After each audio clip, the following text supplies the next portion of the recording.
اب یہی چونکہ دماغ اس میں پھنس جاتا ہے عام طور پر جس وقت ہم بچوں کی تکلیف دیکھتے ہیں، جو ویڈیوز سامنے آتی ہیں بس اوقات بیماری، اذیت، غربت، بھوک، افلاس، ان سب میں، اور یہ وجہ بنتا ہے مذہب سے لوگوں کے دور ہونے کی طرف اور اللہ تعالیٰ کے بارے میں سوالات کی طرف۔ کچھ اور میں چاہتا ہوں پہلو یہاں پر آپ کی خدمت میں رکھوں۔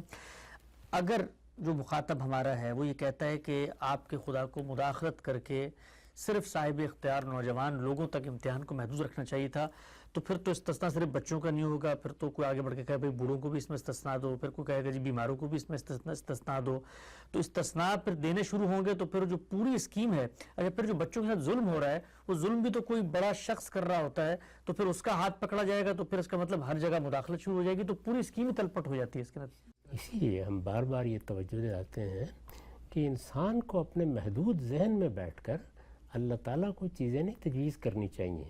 اس کے لیے یہی بہت بڑی سعادت ہے کہ وہ اللہ تعالیٰ کی اسکیم کو سمجھ لے۔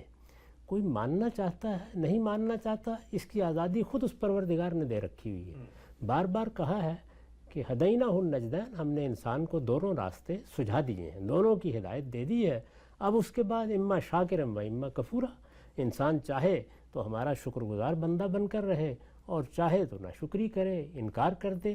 یہ اللہ تعالیٰ کی دی ہوئی آزادی ہے۔ اس آزادی میں وہ کسی درجے میں بھی مداخلت نہیں کرتا۔ چنانچہ اعلان کر دیا ہے کہ لا اکراہ فی الدین قد تبین الرشد من الغی۔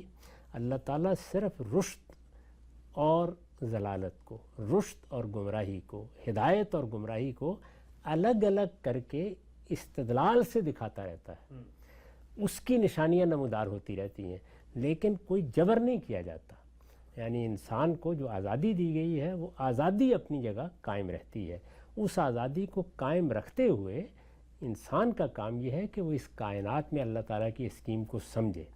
یہ کائنات ہے، یہ جس طرح بنائی گئی ہے، سوال یہ ہے کہ اس کائنات کو ہم نئے سرے سے بنا سکتے ہیں؟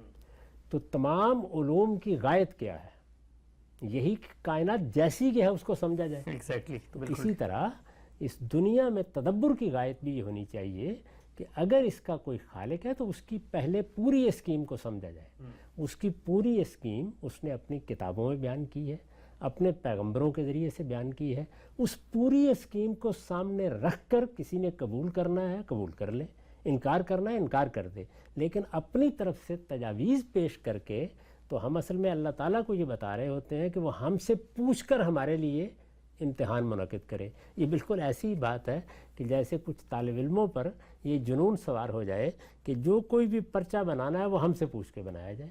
اللہ تعالیٰ نے بنا دیا ہے، اب اس کو سمجھنا ہے، ہر لحاظ سے سمجھنا ہے کہ کہاں کہاں ہمارا امتحان کیا جا رہا ہے۔ تو میں نے عرض کیا کہ عمومی قانون، اس کو سنت الہی کہتا ہے قرآن، یہ تو ابتلا کا قانون ہے، یہ ہر حال میں جاری رہے گا۔ اس لیے اس کے ہونے پر تو سوال ہی نہیں کیا جا سکتا، کیونکہ اس نے جاری رہنا ہے۔ البتہ کہیں جب استثناء ہوتا ہے تو اس کو سمجھنے کے بارے میں انسان سوال کر سکتا ہے کہ اس قانون میں اگر کوئی استثناء ہوا ہے تو اس کا باعث کیا ہے۔ اس کی حکمتیں اللہ تعالیٰ بتاتے بھی ہیں، بتاتے ہیں۔ ہم کبھی معجزے دیتے ہیں تو کیوں دیتے ہیں، پیغمبر بھیجتے ہیں تو کیوں بھیجتے ہیں، ان کے ذریعے سے اپنی نشانیاں نمودار کرتے ہیں تو کیوں کرتے ہیں۔ تو اصل میں استثناء کے لیے استدلال کی ضرورت ہوتی ہے، ورنہ عمومی طور پر تو ابتلائی کا قانون ہے اور وہ جاری ہے۔